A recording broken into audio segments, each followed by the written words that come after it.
কি রে শুনলাম তুই নাকি ঢাকা দিয়ে চলে যাবি? হ্যাঁ বন্ধু, তুই ঠিকই শুনছস, আমি আসলে ঢাকার দিকে চলে যাব। তাহলে শুন, একটা মেয়েকে আমি অনেক ভালোবাসতাম, সে আমাকে ছেড়ে চলে গেছে। যার আশা নিয়ে গ্রামে থাকতেছিলাম সে তো এখন আর নেই, তার কারণে আমি ঢাকা চলে যেতে। তোরা আগেই করছিলাম ভালোবাসার দিকে যাইস না, জড়াইস না, ফ্যামিলিতে ভালোবাসার দিকে জড়াইস না, তুই আমার কথা শুনবি না। এখন বুঝলি তো মেয়েরা কিসের পাগল। আমাকে আমাদের বন্ধুটা নষ্ট হয়ে যাবে, তুই ঢাকা যাইস না।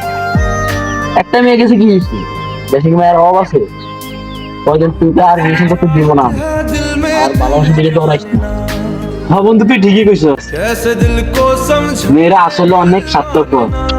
তাহলে আমি তোর বলি, তুই ঢাকা যাইস না, আমরা থাকি আগের মতন চলি, বন্ধু বান্ধব আছে, আর কোনো সমস্যা নাই।